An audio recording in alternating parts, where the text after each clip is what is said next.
But what I'll do is I'll speak on behalf of some of maybe the Muslim perspective on the environment and again, like how we try to see things and approach it from a faith perspective. So just a quick intro to myself, I guess. My name is Yusuf Siraj. I'm a Assistant General Secretary for the BC Muslim Association, as well as with the Muslim Care Center and, of course, Islam Unravelled. In 2015, scholars, policymakers, and academics from across the Muslim world came together in Turkey to issue what was called the Islamic Declaration on Climate. So we had our faith leaders, our academic experts and scholars actually come together to have a unified declaration from the Muslim and Islamic world, which is that the scientific consensus on climate change is proven, it's real, it's caused by humans, and it has to be addressed at a global to local level. The need to act with clear targets and monitoring systems was recommended, and the dire consequences of not doing so was highlighted from both a scientific as well as a spiritual perspective. Going right back to the initial communities of Muslims who grew up in a desert environment, right? So the Prophet Muhammad, peace be upon him, and the initial believers, they were in what is modern day Saudi Arabia, but back then would have just been Arabia. And in the harshness of that climate, the incredible difficulty of life, where if everything revolved around water, it revolved around your relationship, your understanding, and your humility towards engaging with nature. That entire experience really impacted our Islamic approach towards ecology, towards the environment, towards ecosystems. There's a saying of the Prophet that even if you live by a rushing river, just take what you need. Don't take too much. And for people to really internalize the messages within their faith, to become the standard bearers for climate change aversion, we have to shift. So who are the people if not ourselves? That's something that always runs through my mind. When I read the Quran, which is the Muslim holy book, and I see God saying to people that we sent you as stewards of the earth. So a slight difference than our Christian brothers and sisters and friends. In Islam, the concept is khalifa, which means to be a steward. You are responsible.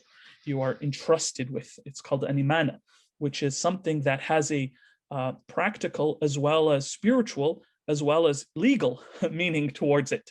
So every community has a trust, and that trust is not just something for them to take care of, but to ensure that it is passed on to the next generation. What we're seeing today, and what some of our next speakers will touch on, is the importance of transitioning from a mindset that someone else will do it, that it is important, but someone else can do it, or that it is important, it is part of our faith, but there's other priorities, that there's other things to do, towards a mindset that this is a moral imperative. It is something that if we are not actively taking personal, family, social, community, national, and international steps towards addressing, then we will, in effect, bring upon, to use religious terminology, we would bring upon a judgment upon ourselves by our own actions. So the Quran, when talking about moral or social mistakes that people do, it's always unrepentant, wanton sinning. When a person goes so much beyond the pale, and we start to see greed reach epidemic levels, as faith leaders and as a faith community, we have to be at the forefront of saying, we should not do this, we won't do this. We have to take what we need. We have to be conscious of others' rights. And I would say first and foremost, the First Nations rights. Our masjids cannot hold legal prayers on stolen land. So we have done a lot of work through the BCMA as well as through Islam Unravelled to help to rectify that historical injustice.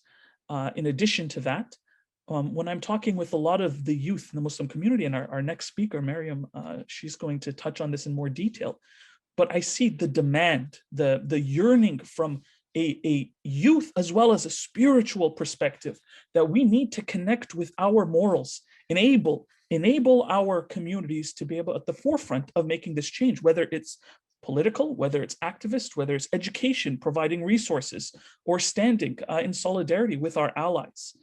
That it can no longer just be something that is accepted but not acted upon.